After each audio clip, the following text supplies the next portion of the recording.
यहाँ फर्क नहीं पड़ेगा आप पीसीएम से हैं, एबीसी से हैं, पीसीबी से हैं, पीसीए से हैं, सब्जेक्ट ग्रुप के हिसाब से आपकी रैंक नहीं बनने वाली। Hello everyone, this side Alok Sahu. I am pass out student from NDRI Karnal and हाँ, मैं पास आउट हो चुका हूँ एंड इसी साल जून में मेरी डिग्री कंप्लीट हुई है। यानी कि मेरा जो बैच था 2020 से 24 के बीच में था एंड फाइनली मेरी बीटेक कंप्लीट हो चुकी है। एंड जो लोग मुझे बहुत पहले से देख रहे होंगे तो मैंने फर्स्ट ईयर से लेके फोर्थ ईयर तक वीडियोस क्रिएट की हैं एंड राइट नाउ मैं जॉब कर रहा हूँ। आप लोगों को पता होगा, बहुत लोग जो इंस्टाग्राम पे कनेक्टेड होंगे उनको पता होगा, लिंक्डइन पे कनेक्टेड होंगे उनको पता होगा। अगर आपको नहीं पता तो आप मेरी लिंक्डइन प्रोफाइल चेक कर सकते हैं, वहां आपको पता चल जाएगा कि मैं कहाँ जॉब कर रहा हूँ। तो अब बात करते हैं बहुत ही नॉर्मल और कॉमन क्वेश्चन के बारे में जो कि एनडीआरआई करनाल के ऊपर ही है। बहुत सारे कमेंट्स आते हैं कि भैया इस साल एनडीआरआई करनाल का क्या कट ऑफ हो रहा होगा, तो आज हम इसी के बारे में बात कर रहे होंगे कि एनडीआरआई करनाल का 2024 में जो एडमिशन होने वाले उसमें पीसीबी और पीसीएम ग्रुप के स्टूडेंट्स के लिए क्या कट ऑफ जा रहा होगा। आप लोगों को पता होगा कि पिछले साल से एनडीआरआई पीसीबी वालों को भी एक्सेप्ट कर रहा है। उसके पहले सिर्फ पीसीएम वाले ही एलिजिबल हुआ करते थे एनडीआरआई के लिए, लेकिन पिछले साल से पीसीबी और पीसीएम दोनों को एनडीआरआई एक्सेप्ट कर रहा है। तो जो इन स्टूडेंट्स को कंफ्यूजन थी कि क्या एनडीआरआई करनाल में पीसीबी वाले जा सकते हैं, तो इसका सीधा सा आंसर है कि हाँ, पीसीबी वाले भी एनडीआरआई करनाल में एडमिशन ले सकते हैं। एंड इसी की वजह से इस साल में कट ऑफ में बहुत ज्यादा डिफरेंस आएगा। एंड कुछ स्टूडेंट्स को ये डाउट भी आ रहा था कि आईसीआर परसेंटाइल लाने वाला है, तो देखो आईसीआर कोई परसेंटाइल नहीं बनाने वाला है। आईसीआर आपके जो सीयूईटी में मार्क्स आए हैं उन्हीं मार्क्स को डायरेक्ट कंसीडर करके आपकी एक मेरिट रैंक बनाएगा।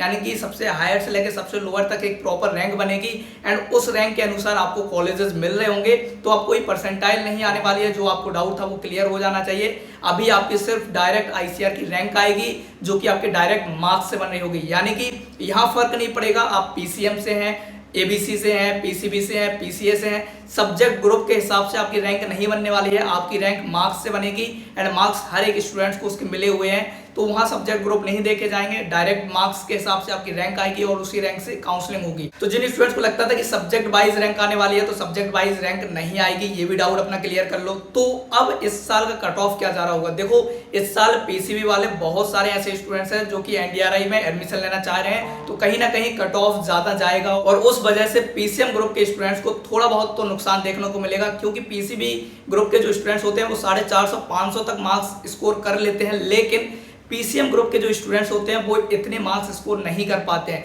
पीसीएम में मोस्ट प्रोबेबली स्टूडेंट जो है 350 तक ही जा पाते हैं। तो अब बात आती है कि एनडीआरआई करनाल का कट ऑफ कितना होगा। देखो अगर पीसीबी ग्रुप के बहुत सारे स्टूडेंट्स चले गए तो आपका कट ऑफ बहुत हाई जाने वाला है। अगर हम बात करें जनरल की, ओबीसी की, ईडब्ल्यूएस की, तो इनमें जो कट ऑफ हो रहा होगा एनडीआरआई करनाल के लिए कम से कम 400 प्लस तो जाएगा ही जाएगा। फिर चाहे आप पीसीबी से हो चाहे पीसीएम से हो। एबीसी ग्रुप के स्टूडेंट्स एलिजिबल नहीं है एनडीआरआई के लिए, तो अगर आप एबीसी से हैं, पीसीए से हैं, तो आप एनडीआरआई में बीटेक नहीं कर सकते हैं। तो जिन स्टूडेंट्स को ये डाउट थे कि एबीसी से या पीसीए से हम बीटेक कर सकते हैं, तो जी नहीं, आप बीटेक नहीं कर सकते हैं। एनडीआरआई करनाल में बीटेक डेयरी टेक्नोलॉजी करने के लिए आपके पास पीसीबी या पीसीएम होना जरूरी है। इन दोनों ग्रुप के स्टूडेंट्स ही बीटेक डेयरी टेक्नोलॉजी कर सकते हैं। एंड इस साल से तो B Tech food technology and B Tech biotechnology भी इंट्रोड्यूस हुई है। तो अगर आपको लगता है उनमें भी आपको जाना चाहिए तो भी पीसीएम और पीसीबी ग्रुप के स्टूडेंट्स उसमें जा सकते हैं, ये आपकी चॉइस है। लेकिन मैं कहूंगा कि अगर आपको बीटेक डेयरी टेक्नोलॉजी मिलता है तो पहले डेयरी टेक्नोलॉजी प्रेफर करना, उसके बाद ही फूड टेक और बायोटेक के बारे में सोचना। फूड टेक बायोटेक नया कोर्स है, इसलिए कुछ कहा नहीं जा सकता कि उसके क्या प्लेसमेंट्स होंगे क्या नहीं होंगे, लेकिन डेयरी टेक्नोलॉजी एक एस्टैब्लिश्ड कोर्स है जो कि एनडीआरआई करनाल में बहुत पहले से चला आ रहा है। तो सारी चीजें वहां पहले ही हो रखी हैं, तो आपको डेयरी टेक्नोलॉजी में कोई दिक्कत नहीं आएगी। लेकिन बायोटेक और फूड टेक का कोई कुछ भी नहीं कह सकता क्योंकि इस साल से ही उसकी शुरुआत हुई है। तो अगर आप ओबीसी, जनरल और ईडब्ल्यूएस वाले हैं और एनडीआरआई करनाल में डेयरी टेक्नोलॉजी का सोच रहे हैं, तो अभी तक हम मान के चल सकते हैं कि 400 प्लस का स्कोर आपके पास होना चाहिए। वहीं अगर आप एससी और एसटी कैटेगरी के स्टूडेंट्स हैं तो उनके पास अगर 300 मार्क्स में है तो भी चल जाएगा, 300 से कम भी है तो भी चांसेस हैं कि उनको एनडीआरआई करनाल मिल जाएगा। क्योंकि हर साल एससी और एसटी का काफी लोअर कट ऑफ जाता है एनडीआरआई के लिए, लेकिन जनरल, ओबीसी और ईडब्ल्यूएस की हम बात करें तो कहीं ना कहीं अच्छा खासा कट ऑफ जा रहा होता है। तो ये तो थे मार्क्स। अगर हम रैंक की बात करें तो जनरल की रैंक जो होगी वो कम से कम अंडर 1000 होनी चाहिए एंड ओबीसी ईडब्ल्यूएस की जो रैंक होगी वो कम से कम 2500 के अंडर होनी चाहिए। ये जो रैंक है मैं ऑल इंडिया रैंक बता रहा हूँ, कोई भी कैटेगरी रैंक नहीं है। बाकी एससी और एसटी वालों की 15,000 से 20,000 के आसपास भी अगर रैंक रही तो भी आपको एनडीआरआई करनाल मिल सकता है।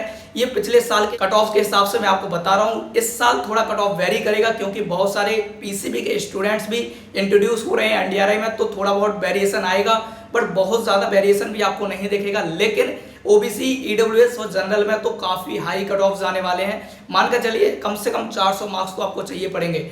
बाकी जब रैंक आएगी तो मैं रैंक के हिसाब से भी आपको बता दूंगा, अभी मार्क्स के हिसाब से आप इतना सोचिए। लेकिन जिन स्टूडेंट्स के 400 से कम मार्क्स हैं वो ये ना सोचे कि मुझे एनडीआरआई करनाल मिलेगा ही नहीं तो आप काउंसलिंग में इसको चूज करेंगे ही नहीं।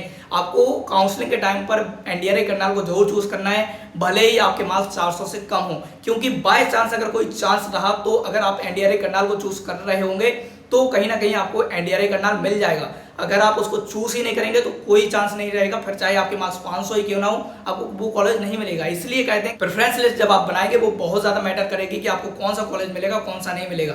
तो अगर आपको लगता है कि आपसे प्रेफरेंस लिस्ट नहीं बन पाएगी, आपसे काउंसलिंग नहीं हो पाएगी, आपको कॉलेजेस का आइडिया नहीं है, कोर्सेज का आइडिया नहीं है, तो ये सारी चीजें हम अपने 1-to-1 पर्सनल मेंटरशिप प्रोग्राम में प्रोवाइड कर रहे होते हैं। तो अगर आपको लगता है कि आपको उसकी नीड है तो आप उसे ज्वाइन कर सकते हैं। ज्वाइन करने के लिए आपको कुछ नहीं करना है, नीचे व्हाट्सएप पर आप मैसेज कर सकते हैं कि भैया हमें आपका मेंटरशिप प्रोग्राम ज्वाइन करना है, या फिर आप डायरेक्ट हमारा गूगल फॉर्म फिल करके भी आप ज्वाइन कर सकते हैं, या फिर उसके अलावा हमारा ऐप है, आप ऐप के थ्रू भी इस प्रोग्राम को ज्वाइन कर सकते हैं। आई होप कि आपकी काउंसलिंग तक ये प्रोग्राम बहुत हेल्प कर रहा होगा। जब तक आपका एडमिशन नहीं हो जाएगा तब तक हम आपके साथ 24/7 साथ में रहेंगे ताकि आपको कोई भी दिक्कत फेस ना करने पड़े। तो अगर आपको लगता है कि आपको इसकी नीड है तो आप इसको ज्वाइन कर सकते हैं। बाकी रही बात कट ऑफ्स की, तो देखो अभी से मार्क्स आए हैं तो मैं मार्क्स के हिसाब से बता सकता हूँ, लेकिन जब रैंक आएगी तो रैंक के हिसाब से मैंने आपको बताया है कि जनरल वाला है तो उसको अंडर 1000 चाहिए, ओबीसी ईडब्ल्यूएस वाला है तो उसको अंडर 2500 चाहिए, और एससी और एसटी वाला है तो अंडर 15,000 और 20,000 तक आपकी रैंक होनी चाहिए। ये जो रैंक है ऑल इंडिया रैंक है। तो आई होप कि जो भी चीजें आपके डाउट्स आ रहे थे एनडीआरआई करनाल को लेकर वो क्लियर हो गए होंगे।